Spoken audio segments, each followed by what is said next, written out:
Hello dear students, today is day 1 subject physics।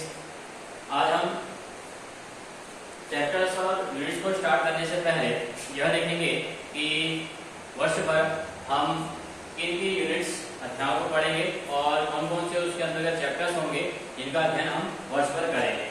और साथ ही हम ये भी देखेंगे कि एग्जामिनेशन के हिसाब से किस प्रकार से परीक्षा में प्रश्न जो होते हैं वो किस चैप्टर में से कितने कितने पूछे जाते हैं, किस प्रकार पूछे जाते हैं, तो इसके बारे में हम अध्ययन करेंगे, देखेंगे। सबसे पहले हम आते हैं यूनिट 1 इलेक्ट्रोस्टैटिक्स स्थिर वैद्युतिकी, यूनिट 1 इलेक्ट्रोस्टैटिक्स की। इसके अंतर्गत 8 मार्क्स के जो क्वेश्चन हैं वो एग्जाम में पूछे जाते हैं। दूसरा जो यूनिट है यूनिट 2 करंट इलेक्ट्रिसिटी धारा विद्युत, इस चैप्टर में से यूनिट है, इसमें से 7 मार्क्स के जो क्वेश्चन है वो एग्जाम में पूछे जाते हैं। और थर्ड यूनिट है magnetic effect of electric current and magnetism, विद्युत धारा के चुंबकीय प्रभाव चुंबकत्व, इसमें से ये 8 नंबर का के जो क्वेश्चन हैं वो एग्जाम में आते हैं। इसके पश्चात जो चौथी यूनिट है electromagnetic induction and alternating current, विद्युत चुंबकीय प्रेरण तथा प्रत्यावर्ती धारा, इसमें से भी 8 नंबर के जो प्रश्न हैं वो एग्जाम में आते हैं। इसके पश्चात अगली यूनिट है यूनिट 5 इलेक्ट्रोमैग्नेटिक वेव्स वैद्युत चुंबकीय तरंगे। इस यूनिट में से 3 मार्क्स के जो क्वेश्चन हैं वो एग्जाम में पूछे जाते हैं। इसके पश्चात अगली यूनिट जो आती है यूनिट 6 ऑप्टिक्स प्रकाशिकी। इस यूनिट में से 14 यानी 14 मार्क्स के जो क्वेश्चन हैं वो एग्जाम में पूछे जाते हैं। तत्पश्चात unit 7 dual nature of matter and radiation, द्रव्य तथा विकिरणों की द्वैत प्रकृति। इस यूनिट में से 4 मार्क्स के जो क्वेश्चंस हैं वो एग्जाम में पूछे जाते हैं।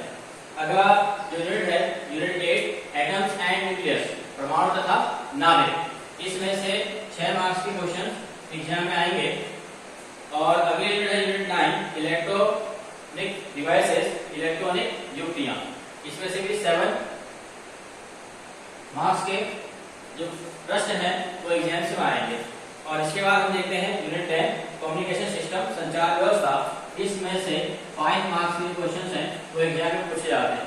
और इस प्रकार से इन 10 यूनिट्स जो है इनको मिला करके टोटल जो है 70 मार्क्स के जो प्रश्न हैं आपके एग्जाम में पूछे जाते हैं।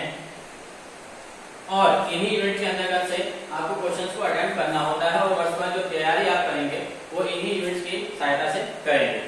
अब ये तो हो गई यूनिट्स की बात। अब इन यूनिट्स के अंतर्गत आप किन किन चैप्टर्स का अध्ययन करेंगे, कौन कौन से लेसन पढ़ेंगे, तो उसको देख लेते हैं। तो सबसे पहले हम आते हैं यूनिट 1 इलेक्ट्रोस्टैटिक्स यानी स्थिर वैद्युतिकी में। इस यूनिट के अंतर्गत आप 4 पार्ट पढ़ेंगे, 4 जो अध्याय होंगे, इसमें 4 अध्याय आएंगे। Chapter 1 Coulomb's law and electric field, Coulomb का नियम तथा वैद्युत क्षेत्र के बारे में। चैप्टर 2 आपका आएगा electric flux and Gauss's theorem, वैद्युत फ्लक्स और गॉस की प्रमेय। चैप्टर 3 इलेक्ट्रिकल पोटेंशियल, वैद्युत विभव। चैप्टर 4 डाइलेक्ट्रिक एंड कैपेसिटेंस, परावैद्युत तथा संधारित्र। तो ये 4 आपके चैप्टर्स हैं, ये आप करेंगे यूनिट 1 के अंतर्गत। इसके बाद हम आते हैं यूनिट 2 में करंट इलेक्ट्रिसिटी। इसके अंतर्गत 2 चैप्टर आएंगे, इलेक्ट्रिक कंडक्शन, वैद्युत चालन, और chapter 6 Kirchhoff law and electric current, electric circuits, Kirchhoff के नियम। और आप विभिन्न प्रकार के वैद्युत परिपथों के बारे में पढ़ेंगे कि परिपथ किस प्रकार के होते हैं, कौन कौन से वैद्युत परिपथ होते हैं। इसके बाद unit 3 magnetic effect of electric current. इसके अंतर्गत आपके आ जाएंगे chapter 7 moving charges and magnetic field और torque on a current loop moving coil galvanometer. Moving charges and magnetic field, गतिमान आवेश तथा चुंबकीय क्षेत्र। इसके बाद टॉर्क, चैप्टर 8 जो है torque on A current loop moving coil galvanometer. ये आपका चैप्टर जो है, इस चैप्टर में आप धारा लूप के जो पल जो लगने वाला बल आघूर्ण होता है उसका अध्ययन करेंगे और साथ में ही चरण कुंडल धारामापी के बारे में पढ़ेंगे। इसी में आपका रहता है chapter 9 earth magnetism and magnetic substances, यानी कि पृथ्वी का चुंबकत्व और पृथ्वी के सरफेस पर या पृथ्वी के कौन कौन से चुंबकत्व के पदार्थ हैं उनके बारे में पढ़ेंगे। इसके बाद आपका आता है अगला unit 4 electromagnetic induction and alternating current. इसके जो यूनिट है इसी के दोनों चैप्टर्स को मिला के यूनिट बनाई गई है। तो पहला जो इसमें चैप्टर आता है इलेक्ट्रोमैग्नेटिक इंडक्शन यानी कि वैद्युत चुंबकीय प्रेरण, और अगला आता है इसमें चैप्टर 11 अल्टरनेटिंग करंट यानी कि प्रत्यावर्ती धारा। तो ये दो चैप्टर्स को मिलाकर ये यूनिट बनाई गई है यूनिट 4। अगले आते हैं यूनिट इलेक्ट्रोमैग्नेटिक वेव्स वैद्युत चुंबकीय तरंगें। ये भी आपकी एक सिंगल यूनिट है, इसी की यूनिट 4 इसका पार्ट भी है और सेम नेम है आपका इलेक्ट्रोमैग्नेटिक वेव्स यानी कि वैद्युत चुंबकीय तरंगें।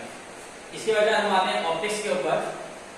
जो यूनिट 6 है प्रकाशिकी, इसमें आपके चैप्टर 13 आता है reflection of light, spherical mirrors and reflection of light यानी कि प्रकाश का परावर्तन, गोलीय दर्पण और प्रकाश का अपवर्तन।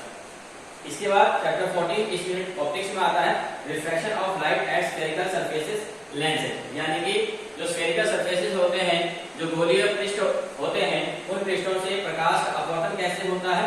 और इसके अंतर्गत आप पढ़ेंगे अपवर्तन है तो अपवर्तन के अंतर्गत आप पढ़ेंगे लेंस के बारे में, और जहां पर है परावर्तन की बात तो परावर्तन में आप पढ़ेंगे गोलीय दर्पण के बारे में।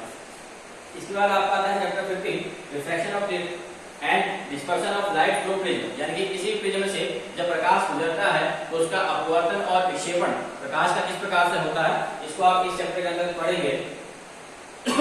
चैप्टर 16 इसी यूनिट में आता है human I and effects of vision यानी कि ह्यूमन आई किस प्रकार से वर्क करती है, और इफेक्ट्स ऑफ विजन यानी कि दृष्टि में उत्पन्न होने वाले दोष कौन कौन से होते हैं।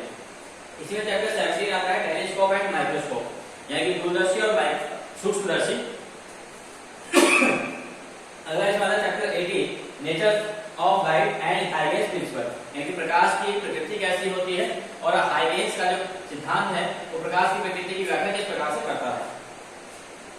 चैप्टर 19 इसमें आता है इंटरफेरेंस यानी कि व्यतिकरण। जब प्रकाश की तरंगें आपस में मिलती हैं तो उसी को व्यतिकरण कहा जाता है। इसका अध्ययन आप इस चैप्टर के अंतर्गत करेंगे। इसी में आपका आता है चैप्टर 20 रिफ्लेक्शन यानी कि इसको बोलते हैं आपका विवर्तन। चैप्टर 21 पोलराइजेशन ऑफ लाइट यानी कि प्रकाश का ध्रुवण किस प्रकार से होता है। जब प्रकाश हमारे सरफेस के अंतर्गत प्रवेश करता है तो उसका पोलराइजेशन कैसे होता है, उसको हम इस चैप्टर के अंदर पढ़ेंगे। इसके बाद आपका आता है unit 7 dual nature and of matter and radiation. तो इसके अंतर्गत आपका चैप्टर आता है dual nature of matter and radiation. Chapter ही आपका यूनिट है प्रकाश और विकिरण, पदार्थ और विकिरण की गति प्रकृति। इसके अंतर्गत अगला आपका आता है यूनिट 8 एटम्स एंड न्यूक्लियस परमाणु तथा नाभिक। इसमें आप पढ़ेंगे structure of atom and origin of spectra कि परमाणु का जो संरचना होती है वो कैसी होती है, और जो स्पेक्ट्रम बनते हैं उसकी उत्पत्ति